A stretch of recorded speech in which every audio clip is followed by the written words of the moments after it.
I expected many youth. Yeah. Okay po. Yeah. Okay, before we start, let's pray together. Bago po tayo magsimula, tayong lahat po ay manalangin. Dear worshipful and gracious Father, Mahal naming Ama na mahabagin at mapagpala, thank you for saving us from sin and eternal destruction. salamat po sa pagliligtas sa amin mula sa kasalanan at walang hanggang pagkawasa.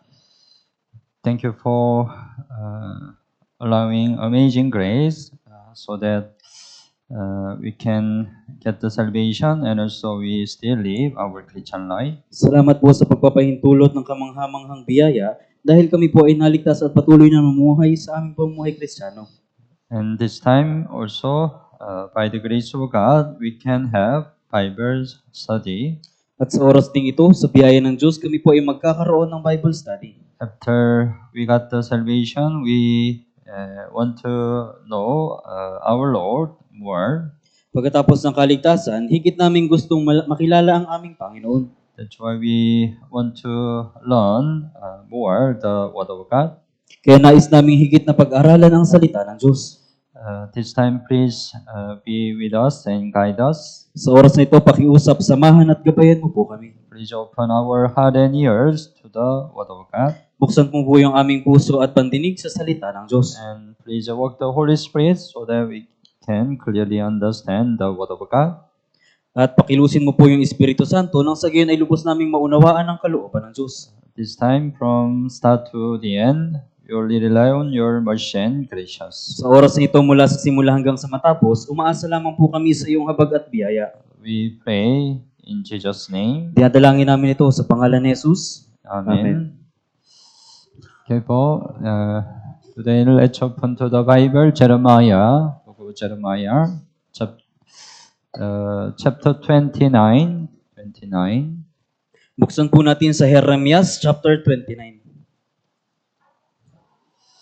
Una, 29:11. 29:11.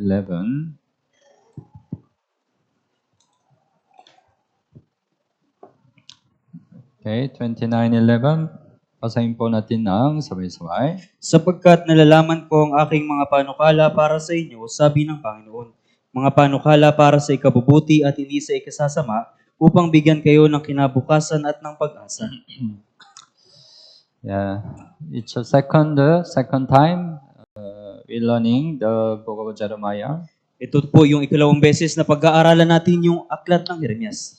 Yeah, through this verse, what we read it a while ago, we can know God's heart. What's God's heart? Sa pamamagitan ng talatang binasa natin, malalaman natin kung ano ba yung puso ng Diyos. Right? The thought that I think toward you. The thought that I think toward you. What's this? Mga panukala para sa inyo. Ano ito? Thought of peace, not of evil, to give you a future and a hope. Panukala para sa ikabubuti at hindi sa ikasasama, upang bigyan kayo ng kinabukasan at ng pag-asa. It's God's thought toward us, right? Ito yung panukala ng Diyos para sa atin. That's why the book of Jeremiah,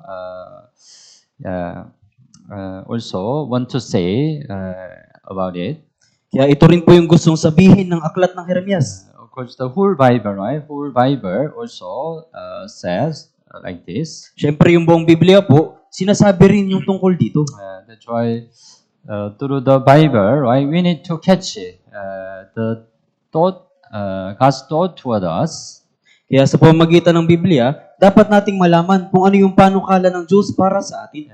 Thought of peace. Panukala para sa kapayapaan. Not of evil, right? Not of Hindi sa ikasasama. to give you a future and a hope. Upang bigyan kayo ng kinabukasan at ng pag-asa. So last time we already learned, so maybe you forgot, right? We learned. Nakaraan pinag-aralan natin.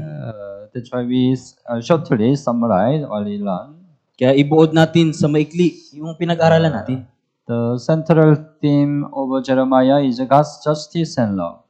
Yung tema ng Jeremias ay yung paghuhukom at pag-ibig ng Diyos. It is revealed through his judgment and restoration of Judah. Ito ay nahayag sa pamamagitan ng paghuhukom at panunumbalik ng Juda. So the destruction of Judah by Babylon was revealed as an inevitable consequence of their religious and moral corruption. Yung pagkawasak ng Juda sa pamamagitan ng Babylonia ay nahayag bilang consequence para sa kanilang moral na kasamaan. The purpose is to one both the people of Judah at that time and also future generation of believers to be beware of a simple human-centered way of life. Yung layunin ay upang magbigay babala na sa mga tao ng Juda sa panahon nila at sa hinaharap na henerasyon ng mga mananampalataya upang maging maingat sila sa kasalanan na nakasentro sa pamumuhay ng tao. So the whole Jeremiah, right, says the destruction of Judah by Babylon. Kaya yung buong aklat ng Jeremias, sinasabi yung patungkol sa pagkawasak ng Juda sa pamamagitan ng Babylonia. Because of their religious and moral corruption. Dahil sa kanilang relihiyosong kasamaan. But it can apply not only at that time but also our time. Pero may apply po ito hindi lamang sa panahon nila, kundi sa panahon din natin. So the structure of Jeremiah. Kaya ito po yung nilalaman ng Jeremias. So chapter 1 hanggang 25, God's message to the people of Judah. Mula chapter 1 hanggang 25, ito po yung mensahe ng Diyos para sa tao ng Juda. And chapter 26 hanggang 45, mainly about the prophet's activity and suffering. At mula chapter 26 hanggang 45, ito po yung patungkol sa mga ginawa at pagdurusa ng mga propeta. Especially from chapter 40 hanggang 45 is Jeremiah's life after the destruction of Jerusalem. Dalawang higit mula sa chapter 40 hanggang 45, ito yung buhay ni Jeremias pagtapos na wasakin yung Jerusalem. And then after then 46 to 51 is God's message to the 10 surrounding foreign nation related to Judah. At sa Jeremias chapter 46 hanggang 51, ito yung mensahe ng Diyos sa 10 dayuhang bansa na may kinalaman sa Juda. The last chapter, 52, is about the destruction of Jerusalem and Babylonian captivity. At yung huling chapter 52, ito yung pagkawasak ng Jerusalem sa pamamagitan ng pagbihag ng Babylonia. It's a structure of Jeremiah. Ito po yung nilalaman ng aklat ng And Jeremias. then let's time we study for each chapter. At nakaraan pinag-aralan natin yung bawat chapter. So chapter 1 is a calling of Jeremiah. Yung chapter 1 ay patungkol sa pagtawag kay Jeremias. And then chapter 2 hanggang 25, there are 12 sermons. Chapter 2 hanggang 25, merong 12 sermon. So we learn each sermon, right? Last time. Kaya nakaraan pinag-aralan natin yung bawat sermon. So last time we learn hanggang sixth sermon. Nakaraan pinag-aralan natin hanggang ika-6 na sermon. Hanggang chapter 15. So this time we continue learn the 12 sermons. Ngayon, patuloy nating pag-aaralan yung 12 sermon. So we go to chapter 16. You open chapter 16, Jeremiah chapter 16. So Jeremiah chapter 16 hanggang 17 is a 7th sermon. Mula chapter 16 hanggang 17, ito po yung ika-7 sermon. It's a warning of a judgment through God's prohibition concerning Jeremiah's personal life. Ito po yung babala ng paghatol sa pamamagitan ng ipinagbabawal ng Diyos na may kinalaman sa personal na buhay ni Jeremias. God gave Jeremiah 3 prohibition regarding his personal life to symbolize Judah's impending destruction. Yung Diyos po ay nagbigay ng 3 ipinagbabawal na bagay kay Jeremias patungkol sa kanyang personal na buhay upang sumimbolo sa nalalapit na pagkawasak ng Juda. First, prohibition against marriage. Una po ay yung patungkol sa pag-aasawa. Chapter 16 verse 2, you open your Bible. chapter 16, verse 2. Basahin po natin ng sabay-sabay. Huwag kang mag-aasawa o magkakaroon man ng mga anak na lalaki o babae sa lugar na ito. Yeah. Jeremiah was commanded not to marry or have children. It signifies the coming disaster where families would suffer greatly. Inutusan si Jeremias na huwag mag-asawa o magkaroon ng mga anak. Ito ay nagpapakahulugan sa trahedyang darating kung saan ang lahat ng pamilya ay matinding magdurusa. Yeah. So it's a symbol, right? Ito po yung simbolo. Yeah. Second, the prohibition against mourning. Ikalawa po yung pagbabawal sa pagluluksa. Verse 5, basahin po. You open your Bible, basahin po natin ng sabay-sabay. Sapagkat ganito ang sabi ng Panginoon, huwag kang pumasok sa bahay ng pagluluksa o pumaroon upang tumaghoy o umiyak man sa mga iyon, sapagkat aking inalis ang kapayapaan ko sa bayang ito at ang aking tapat na pag-ibig at habag, sabi ng Panginoon. He was forbidden from attending funerals, right? Pinagbawalan siyang pumasok sa mga bahay ng pagluluksa. It illustrates that God's judgment was irreversible and there would be no time for mourning. Dito ipinapakita na hindi na maibabalik ang naging paghatol ng Diyos at wala ng oras para sa pagluluksa. Third, prohibition against feasting. Ikatlo yung pagbabawal sa handaan. Verse 8, also basahin po natin ng sabay-sabay. Huwag kang papasok sa bahay na may handaan upang makasalo nila sa pagkain at pag-inom. Jeremiah was not to participate in feasting. Hindi siya pinayagang makisalo sa mga handaan. It symbolized the end of joy, prosperity in Judah. Ito po yung sumisimbolo sa pagwawakas ng kasiyahan at kaunlaran ng Juda. So God gives the message through the prohibition. Kaya yung Diyos ay nagbigay ng mensahe sa pamamagitan ng mga pinagbabawal. Okay po. Yeah.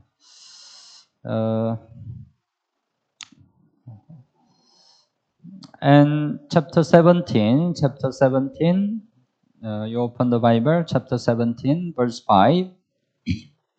5 hanggang 8. 5 hanggang 8. Yeah, basahin po natin ng sabay-sabay. Ganito ang sabi ng Panginoon, sumpain ang tao na nagtitiwala sa tao at ginagawang kalakasan ng laman at ang puso ay lumalayo sa Panginoon sapagkat siya'y magiging gaya ng kugon sa ilang at hindi makakakita ng anumang mabuting darating. Siya'y maninirahan sa mga tuyong dako sa ilang, sa lupang maalat at hindi tinatahanan. Mapalad ang tao na nagtitiwala sa Panginoon at ang pag-asa ay ang Panginoon, sapagkat siya'y magiging tulad sa punong kahoy na itinanim sa tabi ng tubig at gumagapang ang mga ugat sa tabi ng batis at hindi natatakot kapag dumarating ang init, sapagkat ang mga dahon nito ay nananatiling sariwa at hindi mababalisa sa taon ng pagkatuyo, sapagkat hindi ito tumitigil sa pamumunga. Yeah, it is the contrast between a life that trusts in God and a life that relies on the world. Ito po yung kaibahan sa pagitan ng buhay na nagtitiwala sa Diyos at buhay na nakaayon sa sanlibutan. Right? Verse 5, Cursed is the man who trusts in a man and makes fleshy his strength. So verse His 5, heart depart from the Lord. So verse 5, sumpain ang tao na nagtitiwala sa tao at ginagawang kalakasan ng laman at ang puso ay lumalayo sa Panginoon. Yeah, before we got the salvation, right, we are like this, right? Bago tayo magkaroon ng kaligtasan, tayo ay tulad nito. Yeah, we have lived by trusting in man.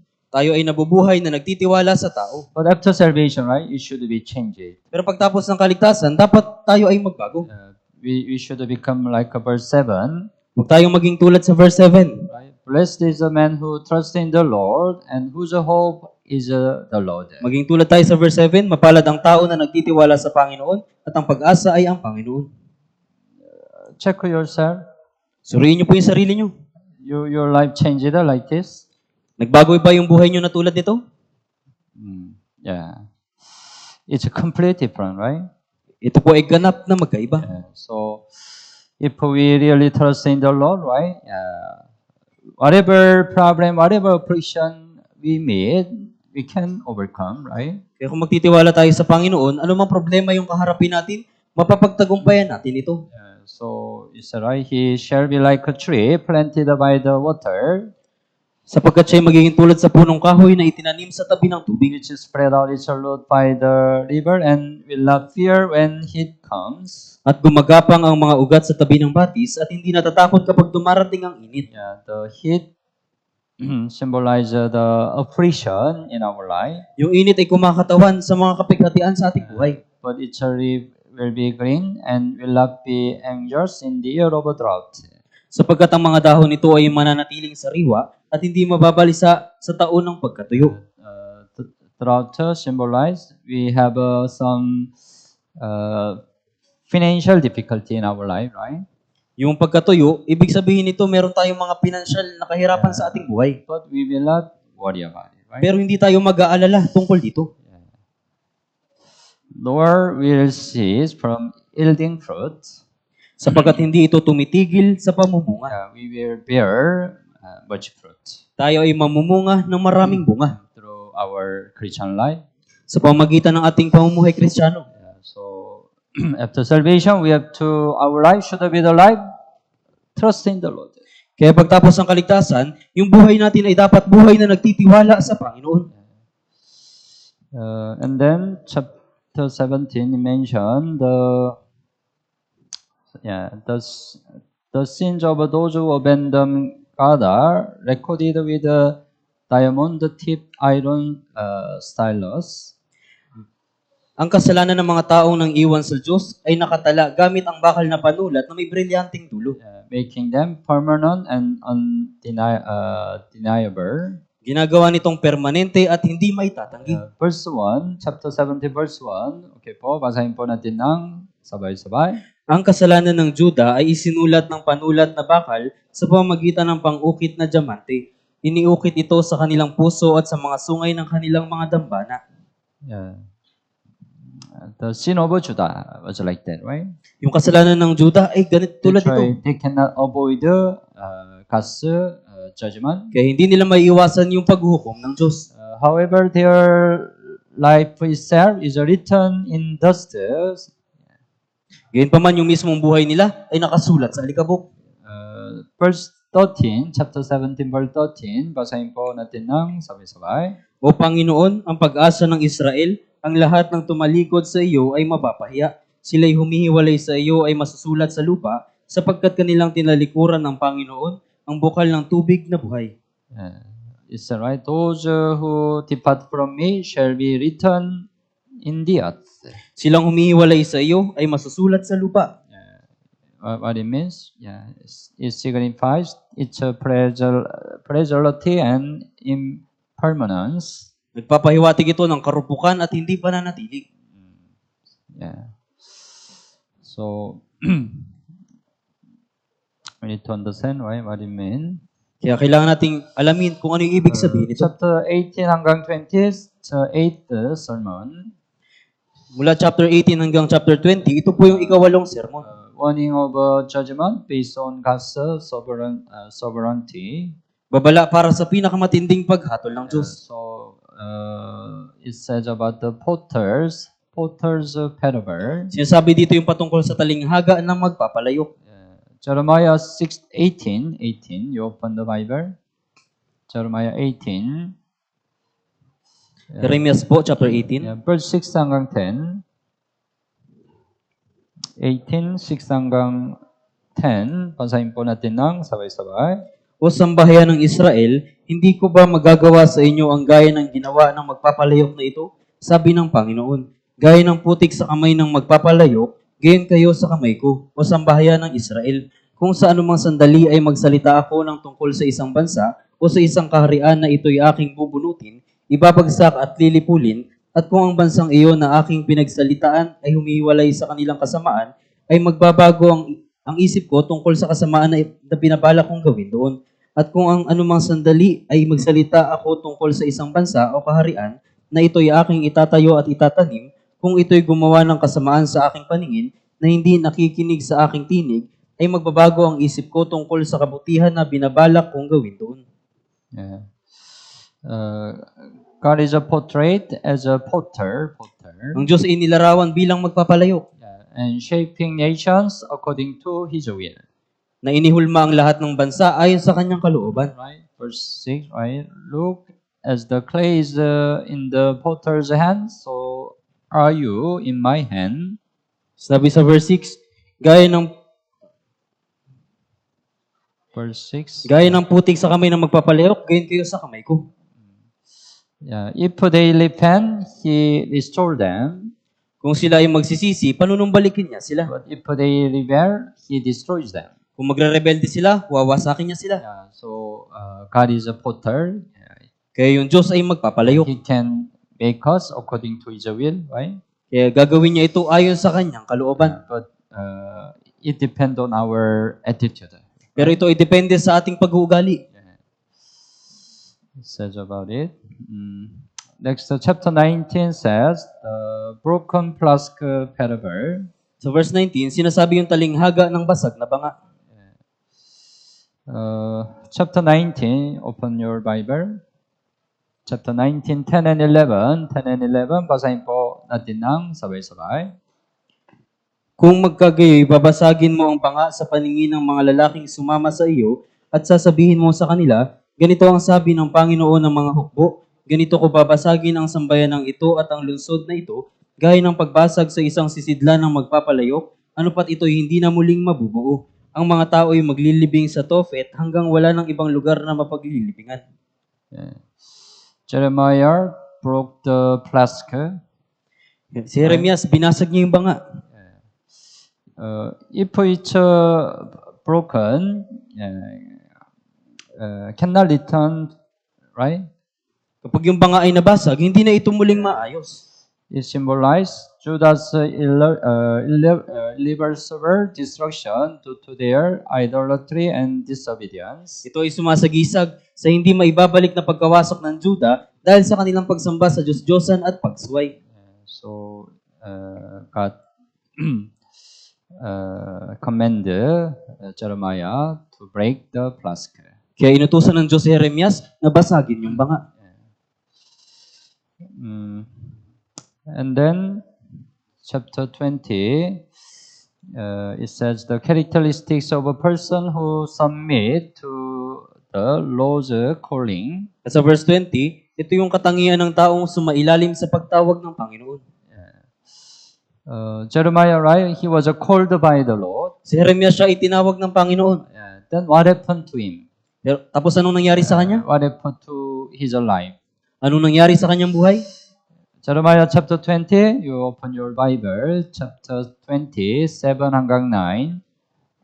7 hanggang 9. Basahin po natin ng sabay-sabay. O Panginoon, dinaya mo ako at ako'y nadaya. Mas malakas ka kaysa akin at nanaig ka. Ako'y nagiging katatawanan buong araw. Tinutuya ako ng bawat isa. Sapagkat tuwing ako'y magsasalita, sumisigaw ako, isinisigaw ko, karahasan at pagkawasak. Sapagkat ang salita ng Panginoon ay naging pagkutsa at kadustaan sa akin sa bawat araw. At kung aking sasabihin, hindi ko na siya babanggitin o magsasalita pa sa kanyang pangalan. Waring sa aking puso ay may nag-aalab na apoy na nakakulong sa aking mga buto. At ako'y pagod na sa kapipigil dito at hindi ko makaya. Verse 7 says, you induced me, I was persuaded. Sinabi sa verse 7, dinaya mo ako at ako'y nadaya. God called Jeremiah, right? Tinawag ng Diyos si Jeremias. And God, Jeremiah accepted God's calling. At tinanggap ni Jeremias yung pagkatawag ng That's Diyos. why he could be a prophet. Kaya siya ay naging propeta.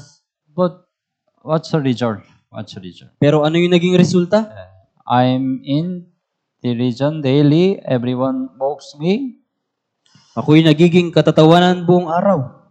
My love life, my love boy. So this reflects Jeremiah's struggle in chapter 20, 7 to 13. Ito ay sumasalamin sa pagsisikap ni Jeremias. Where he experienced ridicule and persecution for proclaiming God's message. Kung saan naranasan niya ang pangungutya at pag-uusig dahil sa pagpapahayag ng mensahe ng Diyos. First, right, God's word is present. Una, yung ipinakilala ang salita ng Diyos. Jeremiah faithfully delivers divine truth, yet people reject and mocked him. Tapat na ipinahayag ni Jeremias ang banal na katotohanan, subalit tinanggihan at kinutya siya ng mga tao. And then, after that, there is a persecution and suffering. Pagkatapos nun, merong pag-uusig at pagdurusa. He becomes a target of a ridicule, facing opposition from his own people. Naging sentro siya ng pangungutya at hinarap ang pagsalungat mula sa mga tao. Then, at first, right, Jeremiah, maybe he was greatly depressed. Marahil nung umpisa, si Jeremias ay talagang nanlumo. Right? When we try to deliver God's message, people reject. They don't want to listen. Nung sinubukan niyang ibahagi yung mensahe ng Diyos, tinanggihan siya ng mga tao. Their reaction, persecute Jeremiah. Yung reaksyon nila ay inusig nila si Jeremias. Not one time. Continue. Hindi isang beses, kundi pa ulit-ulit. Repeatedly, right? That's why he was depressed. Kaya siya ay nanlumo. That's why, verse 9, I will not make a mention of him. Kaya sinabi niya sa verse 9, hindi ko na siya papanggitin. Nor speak any word in his name. O magsasalita pa sa kanyang pangalan. He had a heart to give up, right? Meron siyang pusong sumusuko. I will not deliver God's message anymore. Hindi ko na ibabahagi yung mensahe ng Diyos. But he couldn't do like that, right? Pero hindi niya ginawa yun. But his word was in my heart like a burning fire, shut up in my bones. I was weary of holding it back, and I could not. Waring sa aking puso ay may nag-aalab na apoy na nakakulong sa aking mga buto at ako'y pagod na sa kapipigil dito at hindi ko makaya. Uncontainable fire within. Ang hindi mapigil na apoy sa kaloob-looban. Despite hardship, God's word burns within him, compelling him to continue speaking. Sa kabila ng mga kahirapan, nag-alab ang salita ng Diyos sa loob niya na humimok sa kanya na magpatuloy sa pagsasalita. Jeremiah's experience mirrors the reality of faithful believers who may face opposition but remain driven by God's truth. Naranasan ni Jeremias na isalamin yung katotohanan sa mga tapat na mananampalataya na humaharap sa mga pagsalungat ngunit patuloy na hinihimok ng katotohanan ng Diyos. The Jeremiah's life, same our Christian life. Tama? Kaya yung buhay ni Jeremias ay pareho sa ating pamumuhay Kristiyano. So, as 2 Timothy chapter 3:12 said, yes, and all who desire to live godly in Christ Jesus will suffer persecution. Kaya sinasabi sa 2 Timoteo chapter 3 verse 12, ang mga nagnanais na mabuhay kay Kristo ay daranas ng pag-uusig. Tama ba? It's a natural. Ito po ay natural. Don't worry, even though there is a persecution. Kaya huwag kayong mag-alala kahit may pag-uusig. We have to continue, preach the word of God. Kailangan yung patuloy na ipangaral ang salita ng Diyos. Chapter 21 hanggang 23 says the ninth sermon. At simula chapter 21 hanggang 23, binanggit yung ikasyam na sermon. It's a prophecy for the royal house of Judah. Ito yung propesiya para sa maharlikang bahay ng Judah. Okay. Before every person, the way of life and the way of death are set before them. Sa harap ng bawat tao, ang daan ng buhay at daan ng kamatayan ay nakalagay sa harapan nila. So, you open your Bible, chapter 21, Jeremiah 21. Jeremias chapter 21. Verse 8.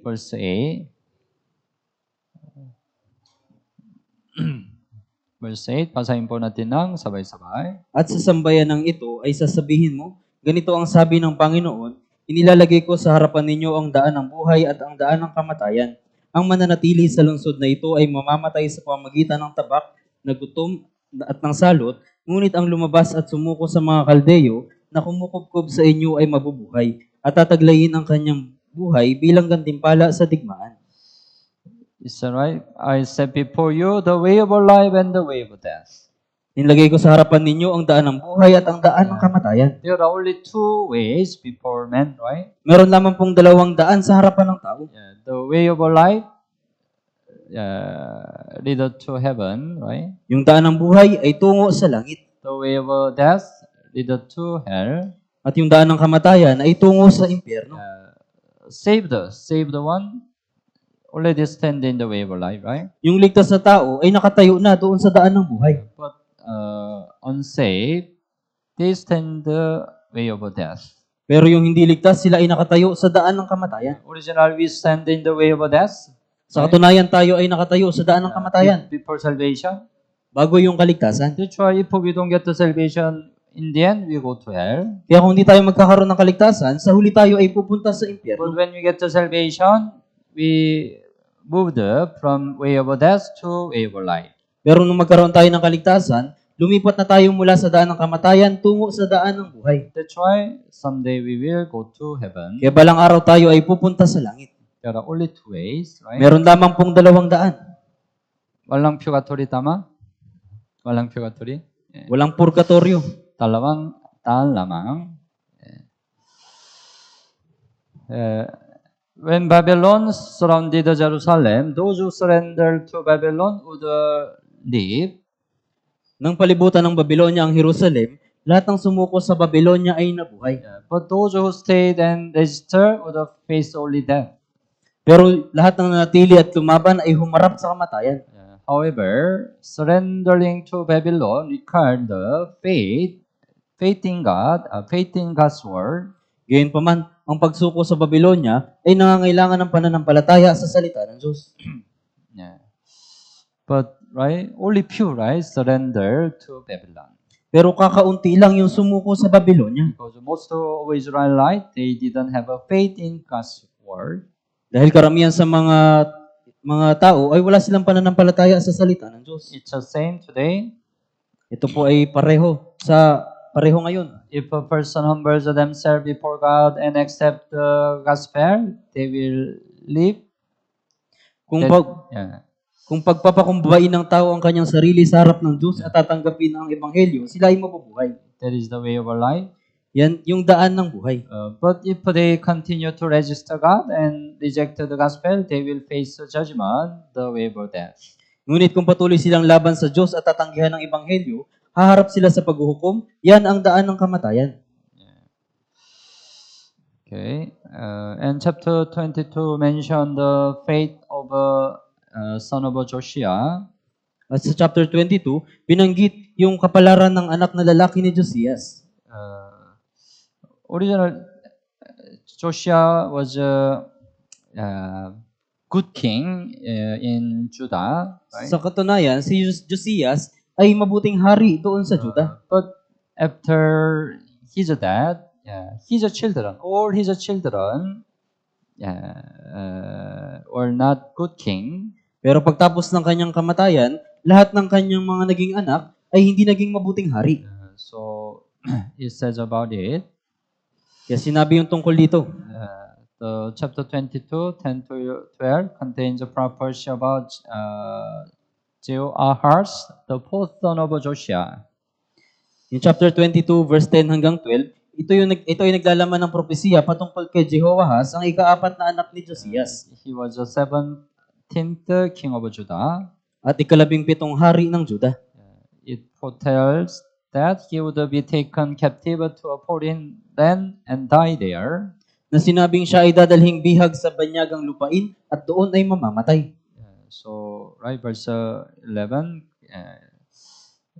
the Lord says the Lord concerning Salum. Salum is another name, Jehoahaz, son of Josiah.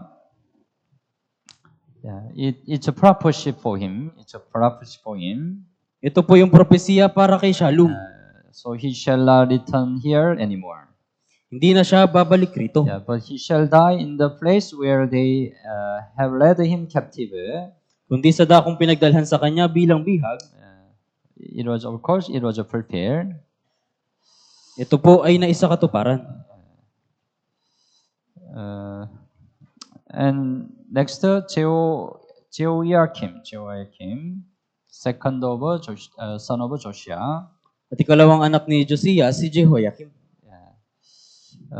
He became 18th king of Judah. Siya yung naging ikalabing-walong hari ng Juda. But also, he concerning Jehoiakim, son of Josiah, he shall be buried with the burial of a donkey dragged and cast out beyond the gates of Jerusalem. Verse 19. Ganito ang sabi ng Panginoon tungkol kay Jehoiakim na anak ni Josias, hari ng Juda, hindi nila tataghuyan siya ng sasabihin, at kapatid kong lalaki o kaya kapatid na babae, hindi nila tataghuyan siya ng sasabihin, Panginoon kamahalan. Okay, 22:19, right? Verse 19 po, ililibing siya ng libing ng asno, kakalad ka rin at itatapon sa labas ng mga pintuan ng Jerusalem. Yeah. He died, right? The miserable, he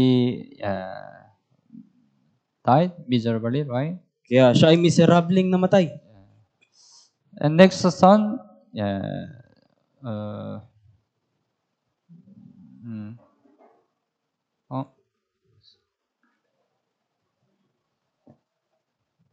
13. Yeah. Next, Jehoiakim, the similar name, right? Jehoiakim, the son of, he is just the son of Jehoiakim. Si Jehoiakim, siya yung anak ni Jehoiakim. 나인텐디안? Yeah. Jehoiakim is the son of Josiah. Si Jehoiakim ay anak ni Josias. Yeah, but Jehoiakim is the son of Jehoiakim. Si Jehoiakim ay anak ni Jehoiakim. 나인텐디안? Don't confuse. Huwag po kayong malito. But he became 19th king of Judah. Siya yung naging ika-19 na hari ng Juda. Yeah. He became also captive to Babylon. Siya rin ay dinalang bihag sa Babylonia. This prophecy was also fulfilled. At yung propesiyang ito ay naisakatuparan. Yeah. So, after then, chapter 23, you open the Bible, chapter 23, verse 5 and 6. Jeremiah 23, 5 and 6. Okay, basahin po natin ng sabay-sabay. Narito ang mga araw ay dumarating, sabi ng Panginoon, na ako yung magbabangon para kay David ng isang matuwid na sanga, at siya'y mamumuno bilang hari at gagawang may katalinuhan, at maggagawad ng katarungan at katuwiran sa lupain. Sa kanyang mga araw ay maliligtas ang Juda, at ang Israel ay tiwasay na maninirahan. At ito ang pangalan ng itatawag sa kanya, ang Panginoon ng ating katuwiran. It says about, I will raise to David a branch of righteousness. Ako'y magbabangon para kay David ng isang matuwid na sanga. We need to understand what's the branch of righteousness. Kailangan nating malaman kung ano yung matuwid na sanga. Same thing was mentioned also Jeremiah chapter 33. Yung parehong bagay binanggit din sa Jeremias chapter 33. Yeah. Here, of course, the righteous branch that will come from the lineage of David refer to Jesus Christ. Dito yung matuwid na sanga ay darating mula sa salinlahi ni David na pumapatungkol kay Jesucristo. Naintindihan niyo po? It says about Jesus Christ. Sinasabi dito yung tungkol kay Jesucristo. He will be called the Lord our righteousness. Siya ay tatawaging Panginoon ng katuwiran.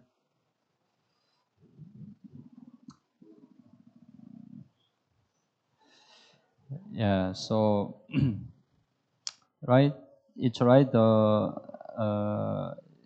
Matthew chapter 1 verse 1, right?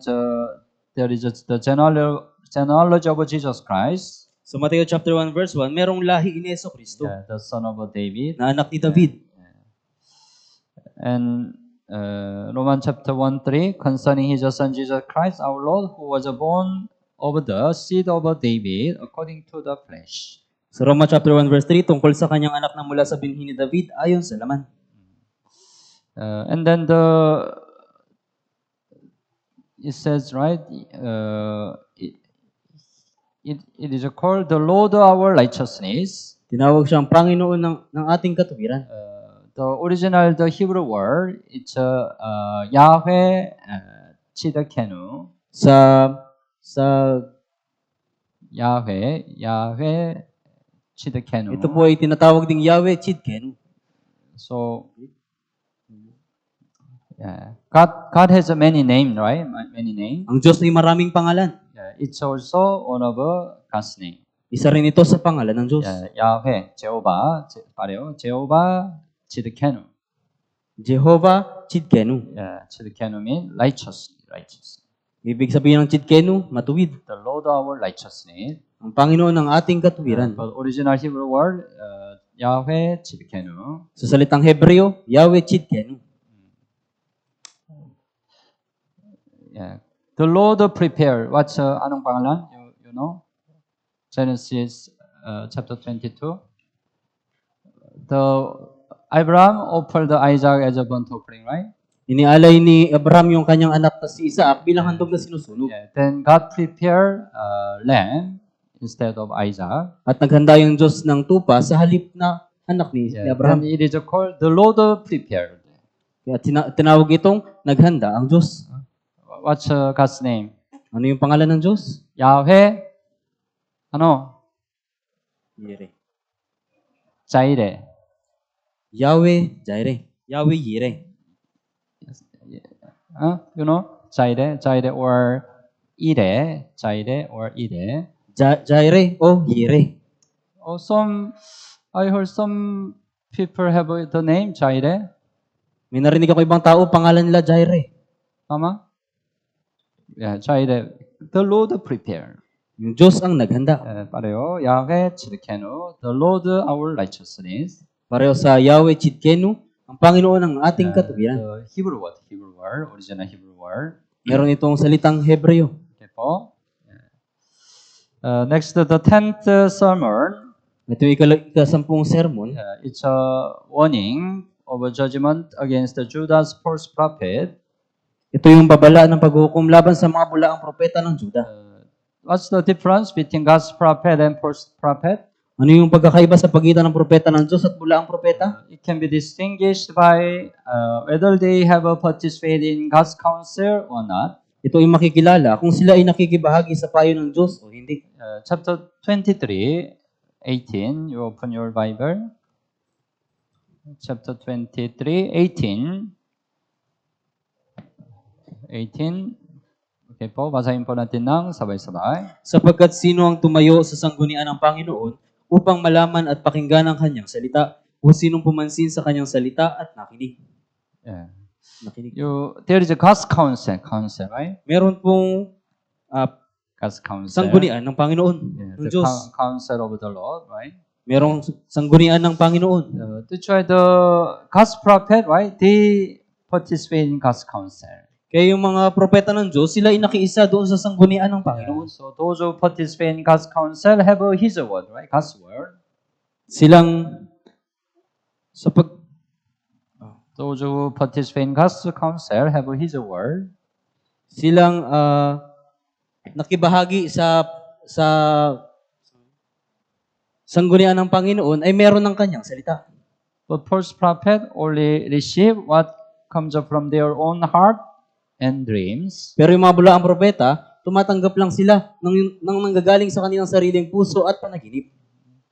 You understand difference? What's difference? Tindahan niyo po ba yung pagkakaiba?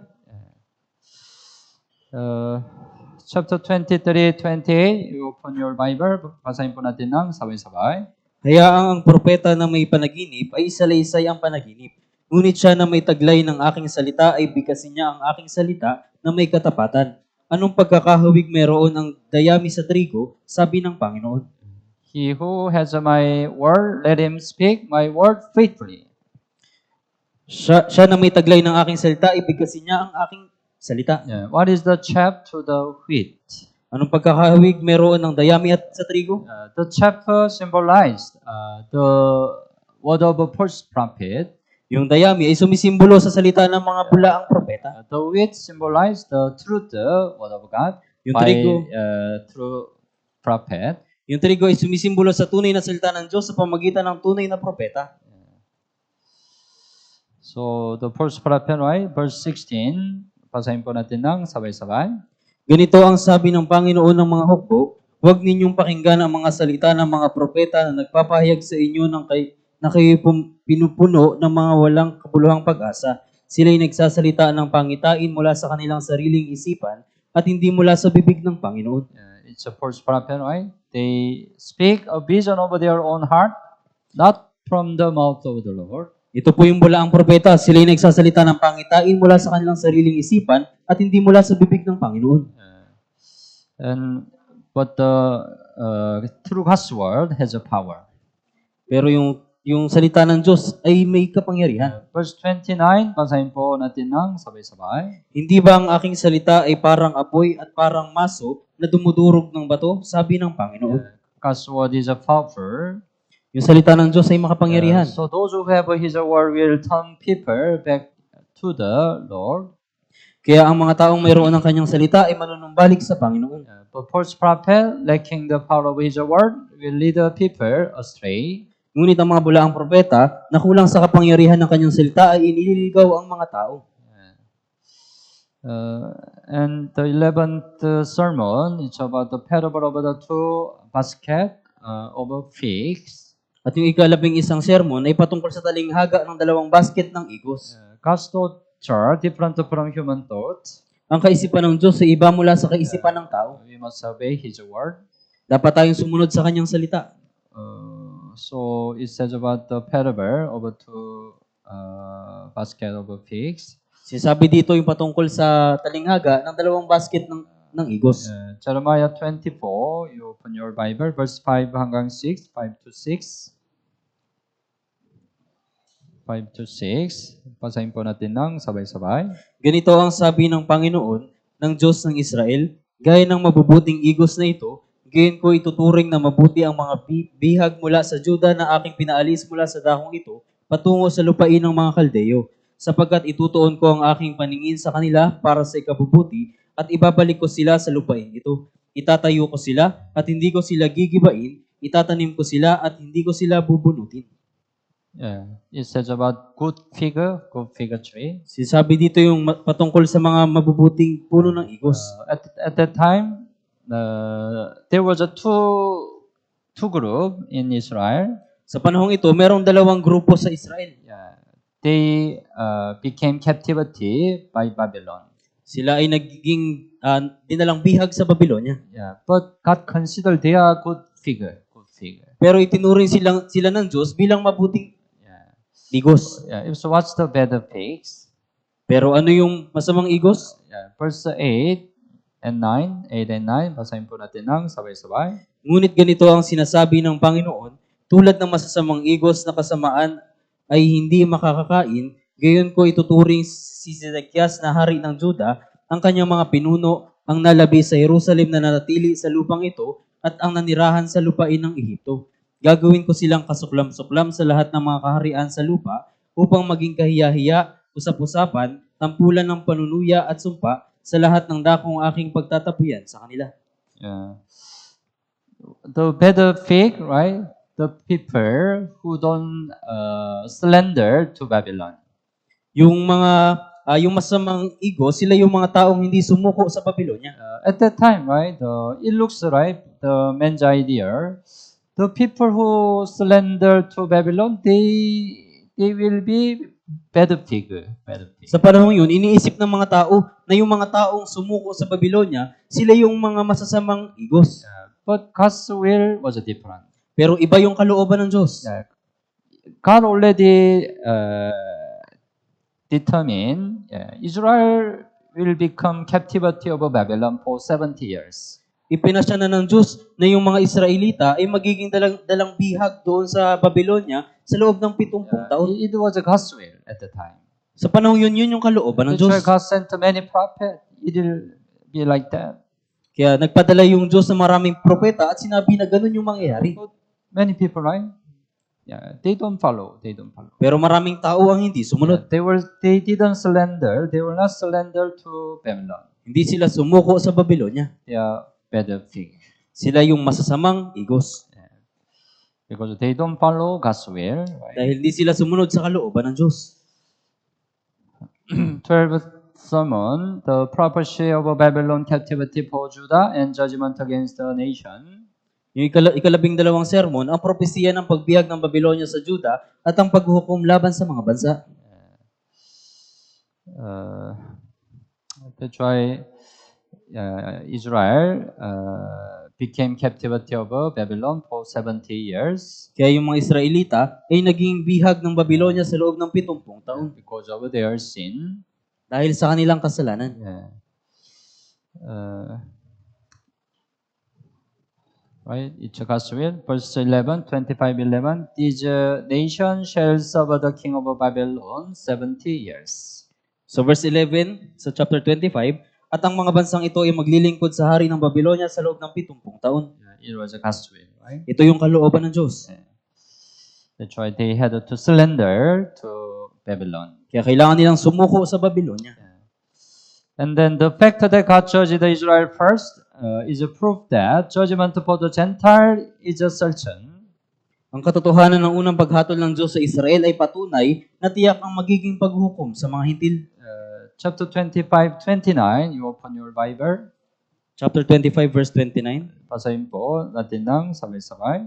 Sapagkat narito, ako'y nagsisimulang gumawa ng kasamaan sa lungsod na tinatawag sa aking pangalan, at kayo ba'y aalis na hindi magpaparusahan? Kayo tiyak na parurusahan, sapagkat ako'y tumatawag ng tabak laban sa lahat ng naninirahan sa lupa, sabi ng Panginoon ng mga hukbo. Right? You shall not be unfurnished, for I will call for sword on the all the inhabitants of the earth. Kayo tiyak na parurusahan, sapagkat ako'y tumatawag ng tabak laban sa lahat ng naninirahan sa lupa. God not only judge Israel, right, because of their sin, but also will judge all the nation, right? Hindi lamang hinatulan ng Diyos yung mga Israelita dahil sa kanilang kasalanan, kundi hahatulan niya rin yung buong sanlibutan. So, until here, the 12th sermon. Kaya hanggang dito po, yung 12 sermon. Jeremiah delivered the God's message. Ibinahagi ni Jeremias yung mensahe ng Diyos. Okay. And chapter 26, it's Jeremiah's temple sermon and its consequences. At sa chapter 26, ito yung sermon ni Jeremias sa templo at yung kahihinatnan.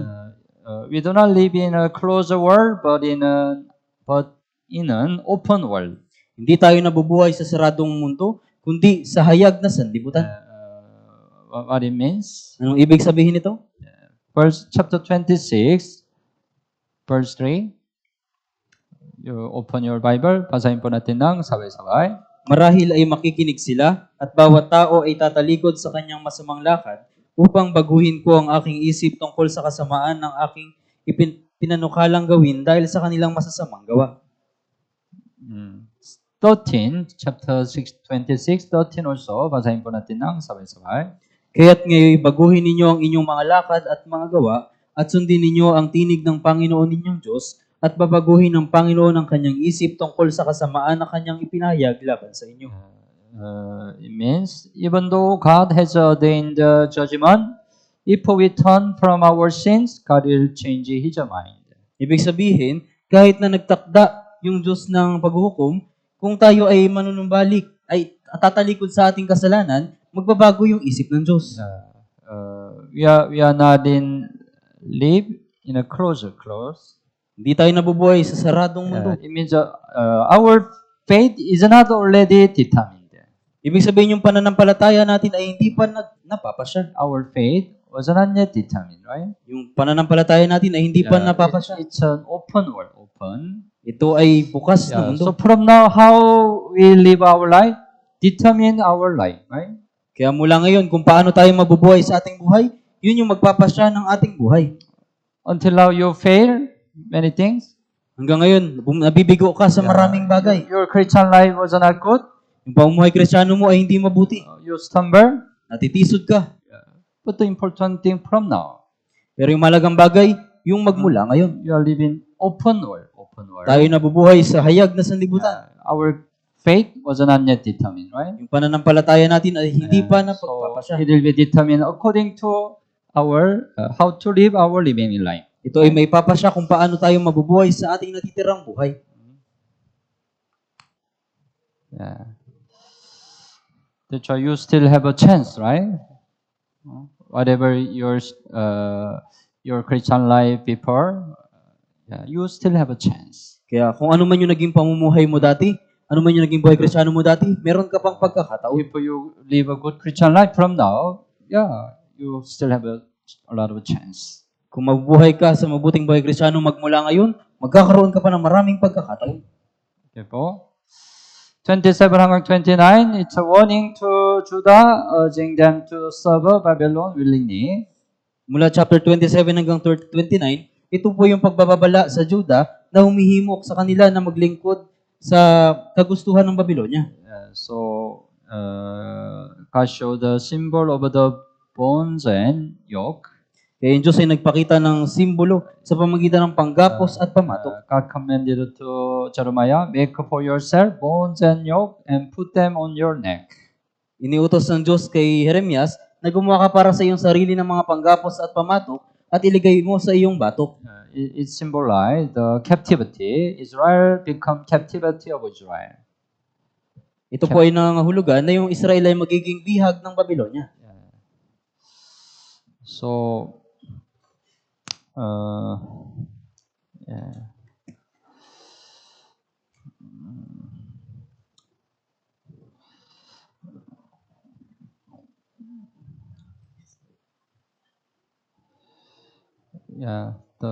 we don't have much time, so you can just read the Bible by yourself. I will just read. Wala po tayong sapat na oras, kaya basahin nyo na lamang po yung Biblia. The Jeremiah 27 describe Jeremiah wearing yoke and bonds. Sa Jeremiah chapter 27, pinapaliwanag dito yung pagsusuot ni Jeremias ng panggapos at pamatok. Symbolizing Judah's destruction and captivity. Ito yung sumisimbolo sa paggawasak ng Juda at pagiging bihag. And he wants Judah and its anti-Babylonian allies that resisting Babylon against God's will. Binabalaan niya yung Juda at yung kanyang mga kaalyado na lumalaban sa Babylonia alinsunod sa kalooban ng Diyos. As I mentioned, right, they had to obey, follow God's will. Gaya ng aking sinabi, kailangan nilang sumunod sa kalooban ng Diyos. They had to surrender to Babylon. Dapat silang sumuko sa Babylonia. But at the time, false prophet Hananiah, there was a false prophet Hananiah. Sa panahon yun, merong bulang propetang si Hananias. Hananiah, the prophet, took the yoke off the prophet Jeremiah's neck and broke it. Verse 10, right? So verse 10 po, nang magkagay kinuha ng propeta si Hananias ang mga pamatok mula sa leeg ng propetang si Jeremias. Yeah, he denied, right? God's message, right? Tinanggihan niya yung salita, yung mensahe ng Diyos. Yeah. That's why God judged him. Kaya hinatulan siya ng Diyos. 28:16. This year you shall die because you have taught rebellion against the Lord. So verse 16, aalisin kita mula sa ibabaw ng lupa, mamatay ka sa taong ito sapagkat ikaw ay magsasalita ng paghimagsik laban sa Panginoon. He against the God's message, right? Ibig sabihin sa mensahe ng Diyos. That's why it really happened 17. Hananiah, the prophet, died the same year. So verse 17, sa ikapitong buwan ng taon, ding iyon, namatay si Propeta Hananias. Yeah, God judged him, right? Hinatulan siya ng Diyos. Yeah. Jeremiah 29, let's go to 29, 11 hanggang 13. 11 hanggang 13. We already read verse 11. Yeah, but basahin po natin ng sabay-sabay. Sapagkat nalalaman ko ang aking mga panukala mula sa inyo, sabi ng Panginoon, mga panukala para sa ikabubuti at hindi sa ikasasama, upang bigyan kayo ng kinabukasan at ng pag-asa, at kayo tatawag sa akin, at kayo lalapit at dadalangin sa akin, at diringgin ko kayo. Hahanapin ninyo ako at matatagpuan kapag hinanap ninyo ako ng inyong buong puso. Right? Through verse 11, we can know, we already know what God's taught toward us, right? Sa pamamagitan ng verse 11, malalaman natin kung ano yung panukala ng Diyos para sa atin. Yeah. His thought toward us is always good. Yung Tama? panukala niya para sa atin ay palaging mabuti. No evil, no any evil, right? Walang anumang kasamaan. Tama ba? Yeah. God is always good. We have to keep it. We can know that through verse 11. God is always good. Masasabi natin na yung Diyos ay laging mabuti. So He wants to give us the good things. Good things. Kaya nais niyang ibigay sa atin yung mabubuting bagay. Yeah, but our side, we have to call upon Him, right? Pero sa panig natin, dapat tayong tumawag sa Kanya. Verse 12, right? You will call upon me and go and pray to me, and I will listen to you. So verse 12, at ako'y tatawag at kayo tatawag sa akin, at kayo lalapit at dadalangin sa akin, at diringgin ko kayo. And 13, you will seek me and find me when you search for me with all your heart. So verse 13, hahanapin ninyo ako at matatagpuan kapag hinanap ninyo ako ng inyong buong puso. So, when you are problem, remind, meditate this word. Kaya kung meron kayong problema, alalahanin at pagbulayan niyo po yung talatang ito. God is always good. Ang Diyos ay palaging mabuti. Yeah, in your difficult situation, God wants to give us good thing. Sa inyong mga kahirapan, nais ng Diyos na magbigay sa atin ng mabubuting bagay. And God promised, if you call upon Him, I will listen to you. At nangako yung Diyos, kapag tumawag ka sa akin, pakikinggan kita. Yeah, you will sing me, you will find me. Hanapin ninyo ako, matatagpuan niyo ako. Yeah, we can find the God, find Him. Kaya matatagpuan natin yung Diyos. But our side, we have to seek. Pero sa ating panig, kailangan natin siyang hanapin. It will be comfort to us, right? Ito yung magiging kaaliwan sa atin.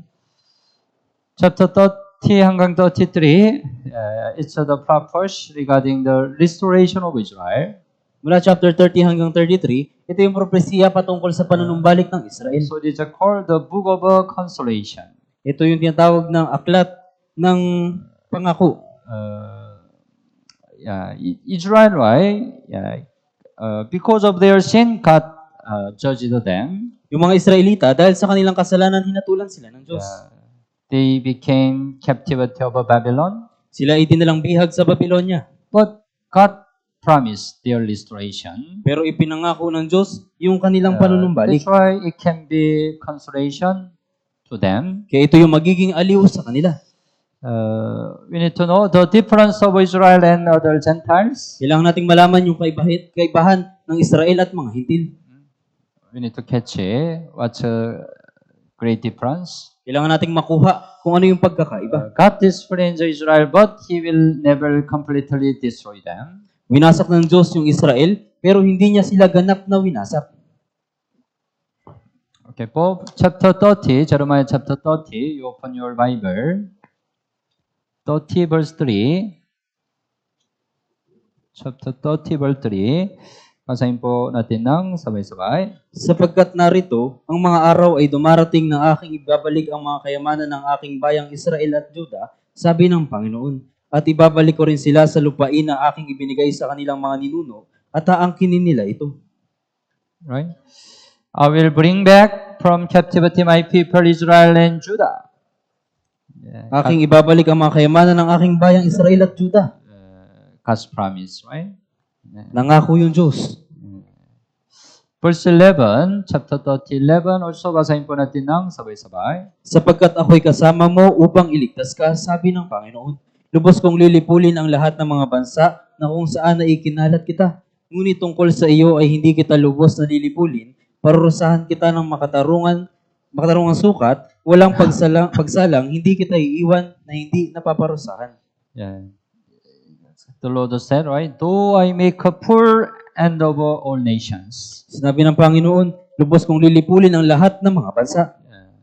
yet I will not make a complete end of you. Ngunit tungkol sa iyo ay hindi kita lubos na lilipulin.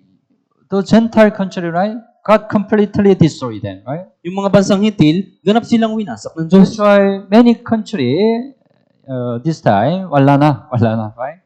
Kaya maraming bansa sa panahon ngayon ay wala na. But God promised, I will not make a complete end of you. Pero yung Diyos nangako, ngunit tungkol sa iyo ay hindi kita lubos na I will not lilipulin. destroy Israel until the end. Hindi ko lubos na wawasakin ang Israel hanggang sa wakas. I will correct you in justice Itatama kita sa katwiran. and will not let you go altogether unpunished. Hindi kita iiwan na hindi napaparusahan. But when Israel have a problem, God disciplined them, right? Pero kapag nagkakaroon ng problema yung mga Israelita, dinidisiplina sila ng Diyos To correct them, right? para itama sila. So, yeah, it's different from Gentile, right? Israel. Kaya iba po ito sa mga hintil. Chapter 31, you open your Bible. 35 hanggang 36.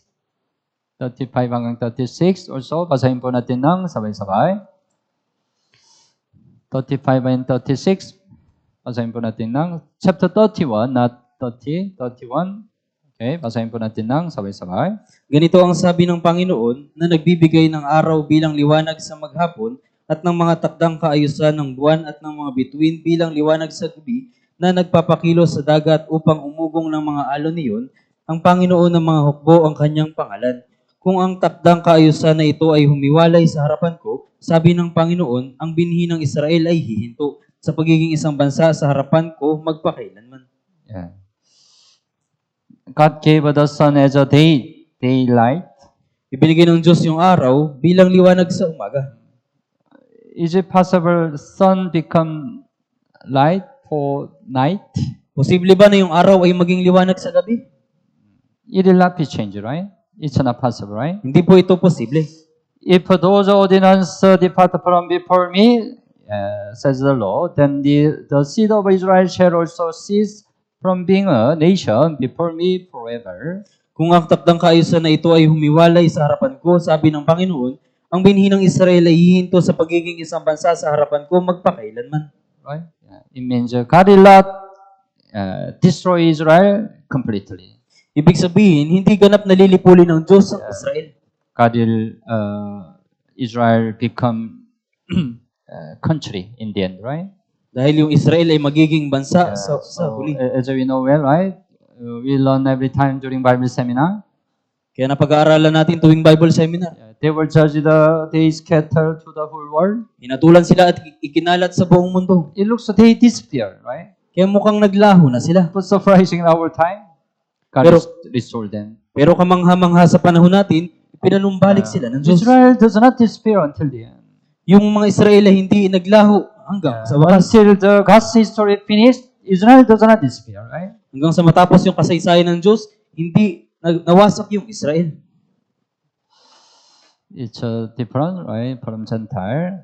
Ito po ay iba sa mga hintil. The way of God's guidance, what's the way of God's guidance? Ano po yung paraan ng paggabay ng Diyos? Chapter 31, verse 3. Chapter 31, verse 3. Basahin po natin ng sabay-sabay. Ang Panginoon ay nagpakita sa kanya mula sa malayo, inibig kita ng isang walang hanggang pag-ibig, kaya't ipinagpatuloy ko ang aking kagandahang loob sa iyo.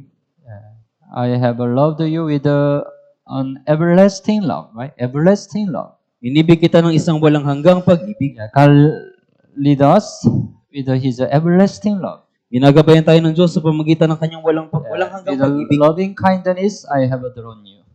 Kaya't pinagpatuloy ko ang aking kagandahang loob sa iyo. Loving kindness. Kagandahang loob.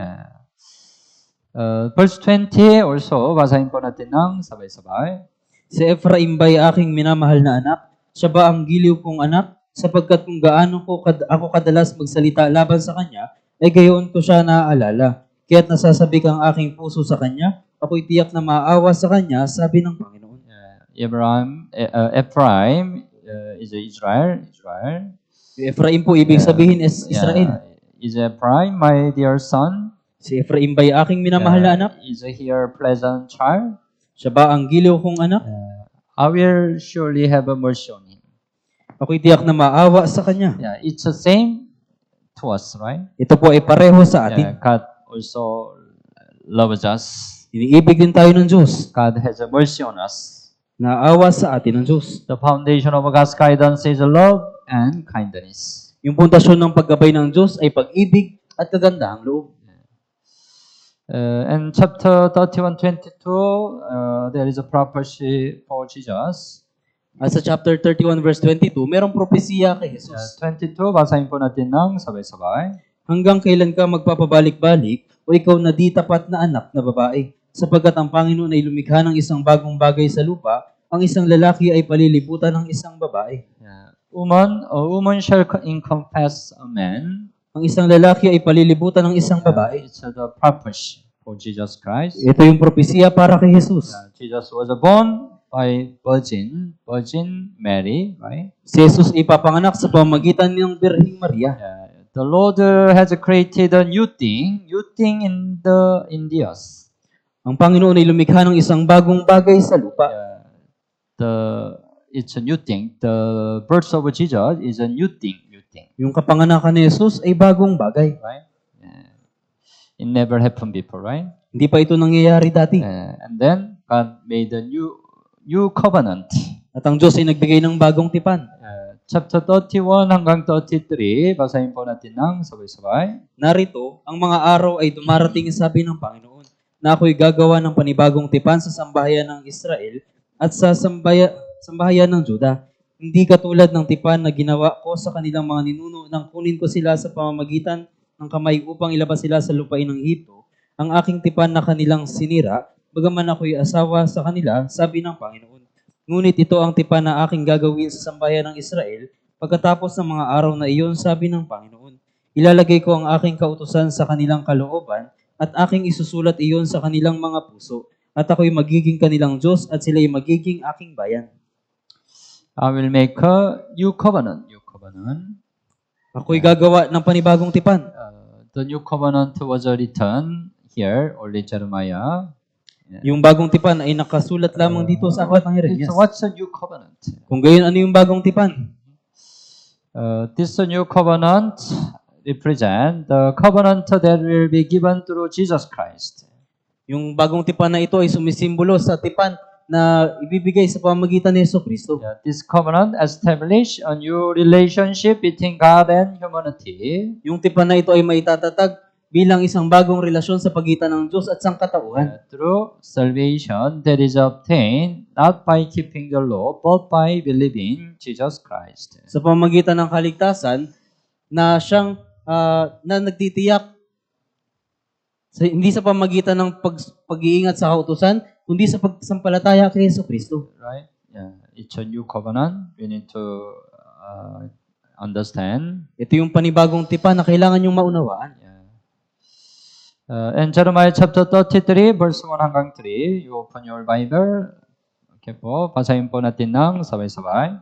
Ang salita ng Panginoon ay dumating sa ikalawang pagkakataon kay Jeremias habang nakakulong pa siya sa bulwagan ng bantay na sinasabi, ganito ang sabi ng Panginoon na gumawa ng lupa, ang Panginoon na nag-anyo nito upang ito'y itatag, ang Panginoon ang kanyang pangalan. Tumawag ka sa akin at ako'y sasagot sa iyo, at magsasabi sa iyo ng mga dakila at makapangyarihang bagay na hindi mo nalalaman. It said, right, verse 1, the Lord of the Lord came to Jeremiah second time. Ang salita ng Panginoon ay dumating sa ikalawang pagkakataon kay Jeremias. But what was the situation of Jeremiah? Pero ano yung kalagayan ni Jeremias? While he was still shut up in the court of prison, habang nakakulong pa siya sa bulwagan ng bantay, God called Jeremiah as a prophet, right? Tinawag ng Diyos si Jeremias bilang propeta. God gave the word to him. Binigay ng Diyos yung salita sa kanya. And Jeremiah, as a prophet, he diligently preached the word to the Israelites. At si Jeremias bilang propeta, masipag niyang ipinangaral yung salita sa mga Israelita. But what was the result of his ministry? Pero ano yung resulta ng kanyang paglilingkod? As we learn, he was persecuted. Gaya ng ating nabasa, siya ay inusig. In the end, because he continued preaching the word, he was confined in the prison. At sa huli, sa patuloy niyang pangaral ng salita, siya ay nabilanggo. Very terrible situation, right? Kalunos-lunos na kalagayan. He just delivered the God's word. Binahagi niya lang yung salita ng But Diyos. he was confined in the prison. Pero siya ay nakulong.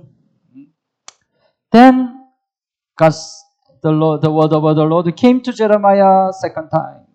Ang salita ng Panginoon ay dumating sa ikalawang pagkakataon kay Jeremias.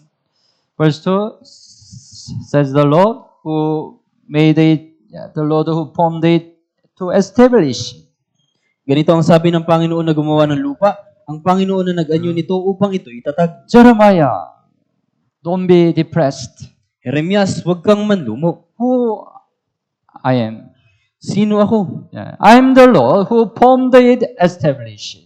Ako ang Panginoon upang ito'y itatag. I can plan, I can accomplish everything. Makapagplano ako at may isa sa katuparan ko ang lahat ng bagay. I call you as a prophet. Tinawag kita bilang propeta. Yeah, don't worry, don't worry. Kaya huwag kang mag-alala. Even though you are in the prison, don't worry. Kahit nakulong ka, huwag kang mag-alala. There is a thing you have to do. Merong bagay na kailangan mong gawin. Verse 3, call to me and I will answer you. Tumawag ka sa akin at ako'y sasagot sa iyo. You can call to me, right? Pwede kang tumawag sa akin. I will answer you. Ako ay sasagot sa iyo. And show you great and mighty thing which you do not know. At magsasabi sa iyo ng mga dakila at makapangyarihang bagay na hindi mo nalalaman. Yeah, I am almighty. Ako ay makapangyarihan. I can show you great and mighty things Ipapakita ko sa iyo yung mga dakila at makapangyarihang bagay which you do not know. na hindi mo nalalaman. Maybe this situation, in this situation, yeah, you don't know how can I deliver you. Marahil sa ganung sa kalagayan, hindi mo alam kung paano kita ililigtas. Right? Jeremiah, no hope. Si Jeremias wala na siyang pag-asa. No hope of salvation. Wala nang pag-asang maligtas. He was in prison. Siya ay nasa bilangguan. Right? Yeah. But God can deliver him. Pero kaya siyang iligtas ng Diyos. Yeah. Through the way Jeremiah even cannot imagine. Sa pamamagitan ng paraan na kahit si Jeremias ay hindi niya maiisip. Same to us, right? Pareho sa atin. What is the most needed in all the unsolved situation of our lives? Ano yung pinakakinakailangang bagay para malutas yung mga sitwasyon natin sa buhay? You have many problems, Meron tayong maraming problema, many difficult situations. maraming mahirap na kalagayan. You try to solve it, Sinusubukan mo itong lutasin. but become worse. Pero mas lumalala. No way. It looks no way. Mukhang wala ng paraan. You can be depressed. Marahil manlulumo ka. But you can do one thing. Pero pwede mong gawin yung isang bagay. Call to God. Tumawag sa Diyos. Tama? Call to God. It's possible, right? Posible ito. Whatever situation you are, it's possible you can call to God. Sa anumang sitwasyon ka naroon, posibleng tumawag ka sa Diyos. Tama ba? God promised, I will answer you. I will answer you. Ang ako ang Diyos, ako'y tutugon sa iyo. Yeah. I will show you great and mighty thing which you do not know. Right? Ipapakita ko sa iyo mga dakila at makapangyarihang bagay na hindi mo nalalaman. So, if you are in difficult situation and the problem, yeah, remind this word. Kaya kung nasa mahirap kang kalagayan at problema, alalahanin mo yung salitang ito. That's a solution. Yan yung kasagutan. That's the only solution. Yan yung tanging sagot. Don't try to find the other solution by your own way. Huwag mong subukang humanap ng ibang solusyon sa pamamagitan ng sarili mong paraan. God is the only solution. Yung Diyos ang tanging paraan. Chapter 34 hanggang 44, Jeremiah's ministry before the destruction of Jerusalem. Sa chapter 34 hanggang 44, yung paglilingkod ni Jeremias bago mawasak yung Jerusalem. It says about the obedience of Lechabites. Sinabi dito yung pagsunod ng mga rekabita. Lechabites.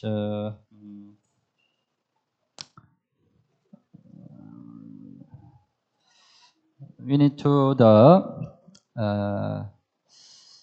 remind the obedience of Lechabites. Dapat nating alalahanin yung pagsunod ng mga rekabita. We don't have time. I will just shortly explain. Wala tayong oras kaya ipapaliwanag ko ng maikli. You can read chapter 35 by yourself. Kaya pwede nyo itong basahin ng sarili ninyo. There was at the time there was the Lechabites. Sa panahong ito, merong mga rekabita. Drink wine. Jeremiah said to them, drink wine. Sinabi ni Jeremias sa kanila, uminom kayo ng alak.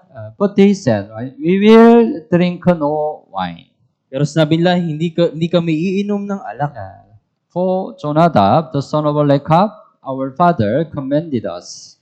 Sapagkat si Jonadab na anak ni Rechab, na aming ama, ay nag-utos sa amin. That's why you shall drink no wine, you and or your sons forever. Huwag kayong iinom ng alak, maging kayo o ang inyong mga anak man magpakailanman. Lechabites, right? They didn't drink wine. Yung mga rekabita, hindi sila uminom ng alak. The reason, right? They want to obey the commandment of their ancestor. Yung dahilan, ay gusto nilang sundin yung utos ng kanilang mga ninuno. Jonadab, his commandment was given around 300 years ago. Si Jonadab, siya ay nag-utos halos 300 taon na yung nakalipas. But Legabites, they continue obey commandment. Pero yung mga Rekabita, patuloy silang sumusunod doon sa utos. Yeah, how is it possible, Paano ito naging posible? right? But God says about Israelite. Pero sinabi ng Diyos yung tungkol sa mga Israelita. Verse 16. Okay, you open your Bible, chapter 35:16. Okay, basahin po natin ng sabay-sabay. Tinupad ng mga anak ni Jonadab na anak ni Rekab ang utos na ibinigay sa ng kanilang magulang sa kanila. Ngunit hindi ako sinunod ng bayang ito.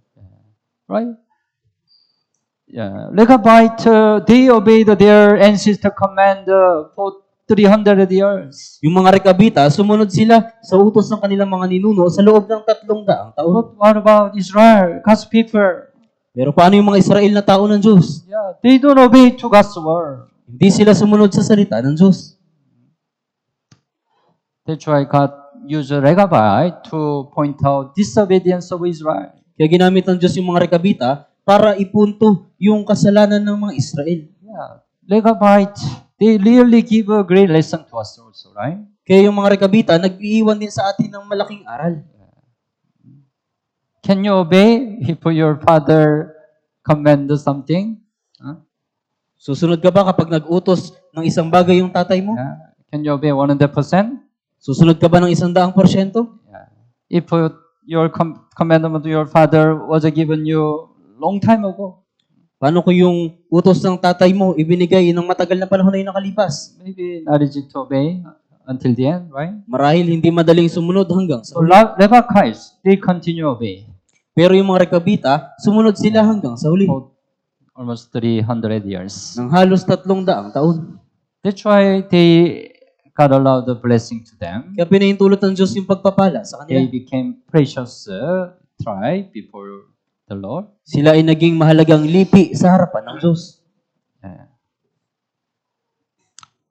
So this year our slogan, right? Obedience. Sa taong ito, yung ating slogan, obedience. We remind Legapite. Kaya alalahanin natin yung mga Rekabita. But Jehoiakim, very proud. Pero si Jehoiakim ay talagang nagmamalaki. Jehoiakim consumed all the scroll in the fire. Natupok ni Jehoiakim ang lahat ng balumbon doon sa apoy. Jeremiah, right? As a prophet, he received the God's word. He write down on the book. Si Jeremias, tinanggap niya yung salita ng Diyos at sinulat niya ito sa balumbon. Then, what's the attitude about the king Jehoiakim? Pero ano yung naging pag-uugali ng haring si Jehoiakim?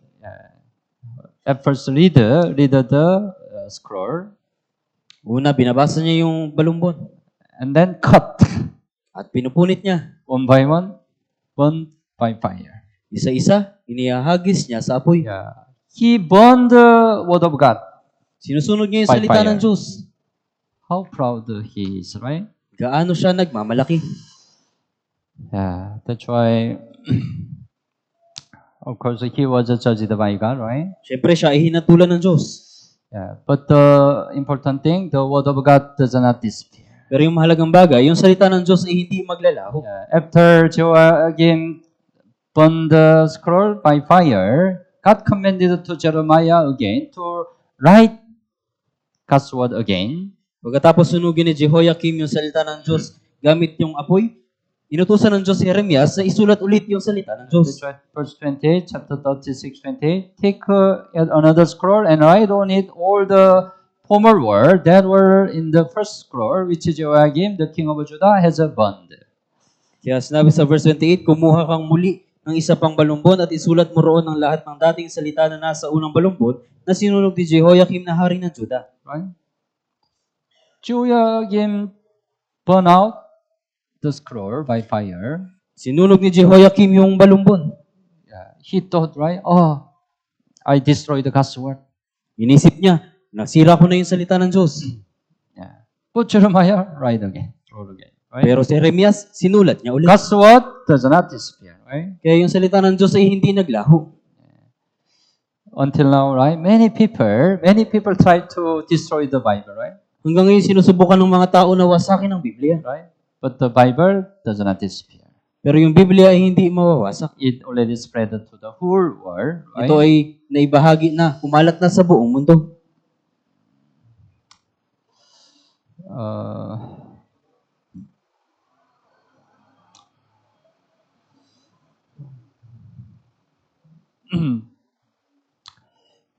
It says Jeremiah chapter 40 to 44. We think about the disobedience of Israel. Chapter 40 hanggang 44, Yeah. tignan po natin yung pagsuway ng Israel. If we look at chapter 42, it looks they obey to the word of God. Kung pagmamasdan natin yung chapter 42, mukha silang sumunod sa salita ng Diyos. 42:6, you open your Bible, basahin po natin ng chapter 42:6. Okay po, basahin po natin ng sabay-sabay. Maging iyon ay mabuti o masama, susundin namin ang tinig ng Panginoon, nating Diyos na siya naming pinagsusuguan sa iyo upang ikabuti namin, kapag aming sinunod ang tinig ng Panginoon nating Diyos. Yeah, it looks right. They really obey to the word of God. Mukha talagang silang sumusunod sa salita ng Diyos. Whether it is good or bad, we will obey. Maging iyon ay mabuti o masama, susundin namin ang tinig ng Panginoon. But it's not true. Pero hindi totoo. They deceived their own heart. Dinaya nila yung kanilang sariling puso. Verse 19 and 20, basahin po natin ng sabay-sabay. Sinabi na sa inyo ng Panginoon o nalabi ng Juda, huwag kayong pumunta sa Ehipto, tandaan ninyong mabuti na binalaan ko kayo sa araw na ito, sapagkat dinaya lamang ninyo ang inyong mga sarili, sapagkat sinugo ninyo ako sa Panginoon ninyong Diyos na inyong sinasabi, idalangin mo kami sa Panginoon nating Diyos, at anuman ang sasabihin ng Panginoon nating Diyos ay sabihin mo sa amin, at aming gagawin iyon. It's right. You are hypocrite in your heart. Verse 20, you are hypocrite in your heart. Dinaya lamang ninyo ang inyong mga sarili. It means they deceived their own heart. Ibig sabihin, dinaya nila yung kanilang sariling puso. Right? While they said, oh, whatever, it's good or bad, we will obey. We will obey. Sinabi nila, maging iyon ay mabuti o masama, susundin namin. For God's commandment, do not go to Egypt. Pero inutos ng Diyos, huwag kayong pumunta sa Ehipto. It's God's message. Ito yung mensahe ng Diyos. But they went to Egypt. Pero pumunta sila sa Ehipto. They fear Babylon. They went to Egypt. Natakot sila sa tagutong, pumunta sila sa Ehipto. Yeah, it was not real obedience, right? Hindi ito tunay na pagsunod. Sometimes when we listen to the word of God, we also say, I will obey, I will obey. Minsan, sinasabi natin, susunod ako. Right? Even your heart say, I will obey. Kahit yung puso mo sinasabi, susunod ako. What's your real life? Pero ano yung tunay na buhay? You do different from the God's will, right? Ginagawa mo yung iba sa kalooban ng Diyos. It's not real obedience, right? Hindi ito tunay na pagsunod. Yeah. God's word stand in the end. Yung salita ng Diyos ay mananatili hanggang sa huli. So, yeah, chapter 44:28. Chapter 44:28. 44:28. Basahin po natin ng sabay-sabay. At ang makakatakas sa tabak na babalik sa lupain ng Juda mula sa lupain ng Ehipto ay kaunti sa bilang. At ang buong nalabi ng Juda na dumating sa lupain ng Ehipto upang manirahan doon ay makakaalam kung kaninong salita ang tatayo, ang sa akin o sa kanila. So at that time, right, God commanded them, don't go to Egypt. Sa panahon yun, iniutos ng Diyos sa kanila, huwag kayong pumunta I sa Ehipto. will destroy the people who go to Egypt. Wawasakin ko yung mga taong pupunta sa Ehipto. God already commanded and warned. Nag-utos at nagbabala na ang Diyos. Many people don't believe. Pero maraming tao yung hindi naniwala. They went to Egypt. Pumunta sila sa Ehipto. They disobeyed, right? Sila ay sumuway. Then they shall know whose word will stand, mine or theirs. So sabihin nila, Yeah. Whose word will stand? Kaninong salita ang tatayo, ang sa akin o sa God's kanila? word or their word? Salita ng Diyos o kanilang salita? Of course, God's word will stand in the end, right? Siyempre sa wakas, yung salita ng Diyos, yung That's why mananatili. the people who went to Egypt, they were destroyed. Kaya yung mga taong pumunta sa Ehipto, sila ay winasak. Isaiah 55:11, shall my word be that goes forth from my mouth, it shall not return to me void. Sa Isaiah chapter 55 verse 11, maging gayon ang aking salita na lumalabas sa bibig ko, hindi ito babalik sa akin na walang bunga. But it shall accomplish what I pleased, and it shall prosper in the things for which I sent it. Kundi gaganapin ang ayon sa layunin ko at magtatagumpay sa bagay na kung saan ay sinugo ko ito. Yeah, God's word always come true. Yung salita ng Diyos ay laging nagkakatotoo. Not return void. Right? It shall not return to me void. Yeah. Right? Yeah. That's why we have to fear God's word. Kaya dapat tayong matakot sa salita ng Diyos. His word always come true, accomplish. Yung salita niya ay laging nagkakatotoo at nangyayari. Chapter 45 is a message for Baruch. In chapter 45, ito yung mensahe kay Baruch. Baruch was the man who write down the word of God instead of Jeremiah. Si Baruch, siya yung nagsulat ng salita ng Diyos sa halip na si Jeremias. Like a scriber. But that's why he was in the side of Jeremiah at the time. Pero sa panahon yun, siya ay nasa panig ni Jeremias. That's why Israelite not only persecute Jeremiah, but also persecute Baruch. Kaya sa panahon yun, hindi lamang iniusig ng mga Israelita si Jeremias, kundi iniusig din nila si Baruch. That's why Baruch mahirap team. Kaya para kay Baruch, mahirap ito. That's why this situation, he said, I fainted in my sighing and I found no rest. Kaya sinabi niya, Chapter 45, verse 3. So verse 3, sapagkat ang Panginoon ay nagdagdag ng kalungkutan sa aking sakit. Right? Oh, is me now, for the Lord has added a grief to my sorrow. Ako'y pagod na sa pagdaing at wala akong kapahingahan. He was also very depressed. Siya ay talagang nanlumo. He also doesn't want to continue his ministry. Ayaw na niyang ipagpatuloy yung kanyang paglilingkod. He want to return former life. Gusto niyang bumalik sa kanyang dating buhay. And maybe he make some other plan. At gumawa ng ibang plano. I will not follow Jeremiah anymore. Di na ako sasama kay Jeremias. Maybe he planned some great business in this world. Marahil magpaplano siya ng mga malalaking business sa mundong ito. Then what God say to him? Pagkatapos anong sinabi ng Diyos sa kanya? Verse 5, do you seek great things for yourself? Naghahanap ka ba ng mga dakilang bagay para sa iyong sarili? Do not seek them. Huwag mo nang hanapin ang mga iyon. God command. Do not seek them. Sinabi ng Diyos, huwag mo nang hanapin ang mga iyon.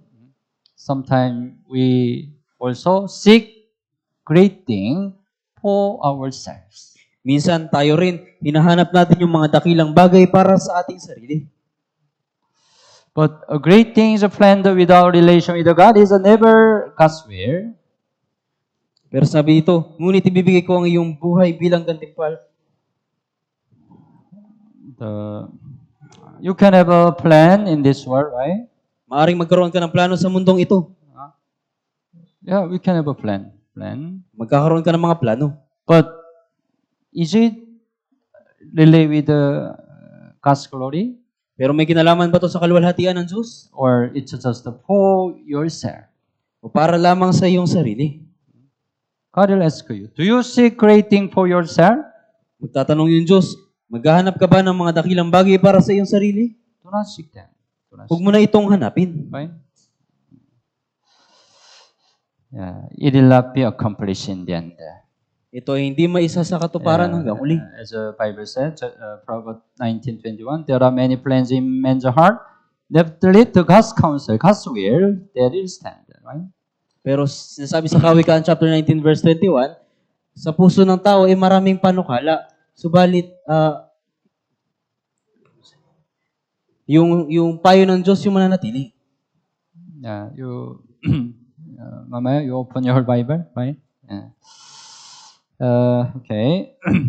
And then chapter 42, hanggang 51, it's a warning of a judgment for the nation, other nation. Yung chapter 46 hanggang 51 ay babala para sa paghukom sa mga bansa. So as we know, right, God not only judge Israel because of their sin, also judge other country.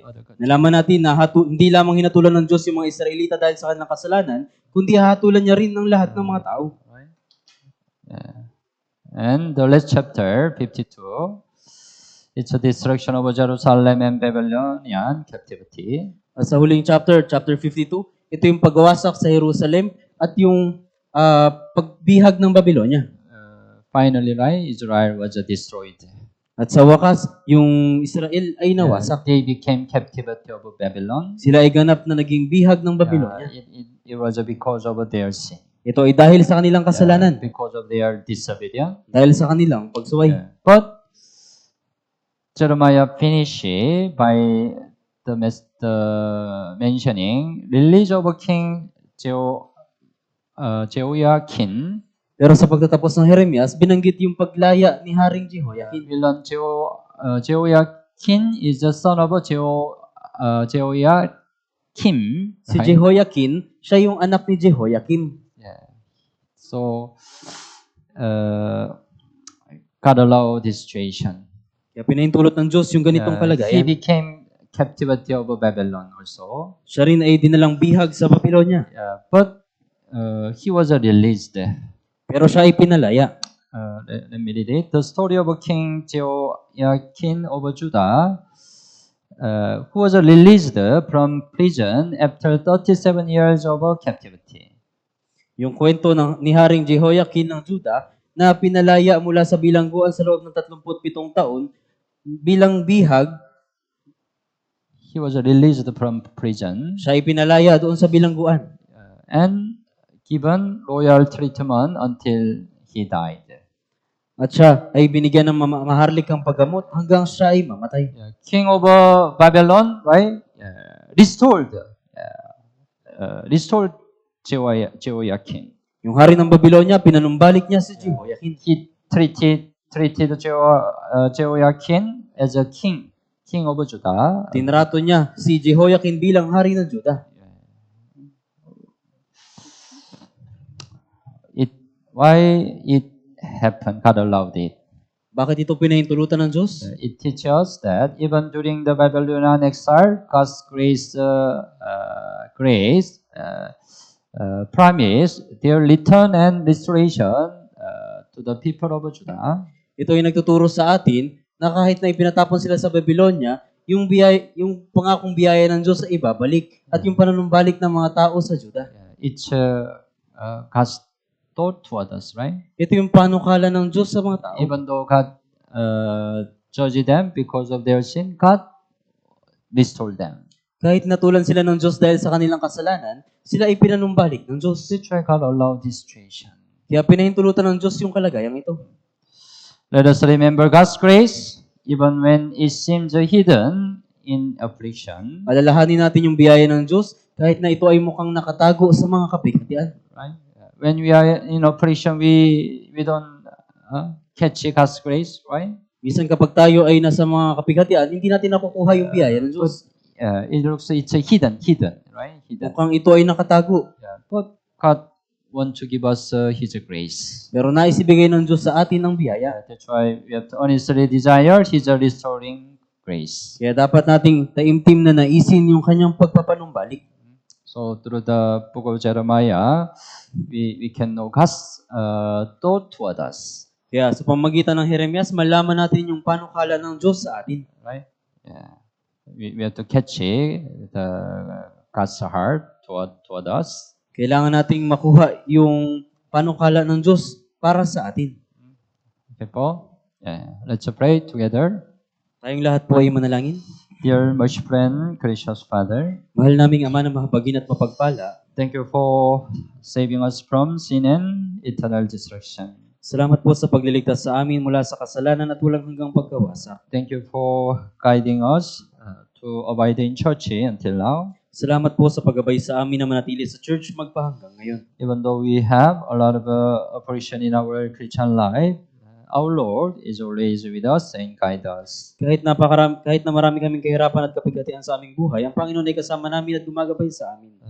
And also, as we learn today, God's thought toward us is always good. At gaya ng aming pinag-aralan, nalaman namin na yung panukala ng Diyos para sa amin ay laging mabuti. So let us believe God's goodness, whatever situation we are. Kaya nawa sumampalataya kami sa kabutihan ng Diyos sa anumang kalagayan kami naroon. And also, whatever oppression we have, let us call upon Him always. At anumang kapigatian kami naroon, nawa lagi kaming tumawag sa Kanya.